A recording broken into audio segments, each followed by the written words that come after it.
بیٹا تو یہ اگر نبیوں کی بیوی ان کا بھی یہی ہے یا نہیں؟ نبی کے لیے رسول اللہ صلی اللہ علیہ وسلم کا فرمان ہے کہ نحن معاشر الانبیاء ما ترکنا فہو صدقہ، ہم انبیاء کی جماعت جو ہیں جو مال چھوڑ جائیں وہ وراثت نہیں ہوتا بلکہ صدقہ ہوتا ہے۔ ہماری وراثت کیا ہے؟ علم ہماری وراثت ہے، العلماء ورثۃ الانبیاء۔ تو یعنی جو حضرت فاطمہ ہیں، ان کے داماد ہیں، ان کے نواسے ہیں، وہ اس کے حقدار نہیں تھے، امت اس کی حقدار تھی، آپ یہ کہہ رہے ہیں؟ یہ میں نے نہیں سمجھا۔ نہیں، میں کچھ اور سوال کرنا چاہ رہا ہوں میں آپ سے۔ ہمارے جو خلیفہ اول اور خلیفہ دوم ہیں، یہ نبی پاک صلی اللہ علیہ وسلم کے حجرہ مبارک میں مدفن ہے، حضرت ابوبکر صدیق رضی اللہ تعالیٰ عنہ اور حضرت عمر فاروق رضی اللہ تعالیٰ عنہ۔ الحمدللہ میں یہ سوال آپ سے کر رہا ہوں کہ نبی کے گھر میں جگہ حاصل کرنے کے لیے یقیناً حضرت عائشہ رضی اللہ تعالیٰ عنہا نے اجازت دی ہوگی، انہوں نے دی ہوگی نا اجازت، تو یہ والی اجازت ان کی اولاد میں سے کسی کو کیوں نہیں ملی؟ یہ مطلب ایک نیچرل سا سوال ہے جو میرے ذہن میں ویسے ہی آ گیا۔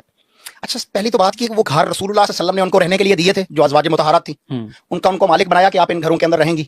تو اگر امی عائشہ رضی اللہ عنہا نے ابوبکر صدیق کو اور علی اور جناب عمر فاروق رضی اللہ عنہ کو وہاں اجازت دے دی ہے تو کسی کو اعتراض کیا ہو سکتا ہے؟ میرا گھر ہے، میری پراپرٹی ہے۔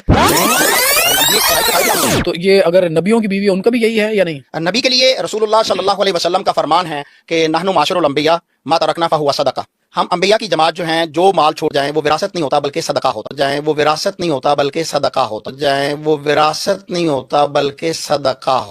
ٹھیک ہے، آپ نے فرمایا نا کہ نبی کی وراثت نہیں ہوتی، میں نے اس سے سوال کیا۔ جی وراثت نہیں ہے لیکن رہنے کے لیے چیز دی ہوئی ہے، جس طرح کے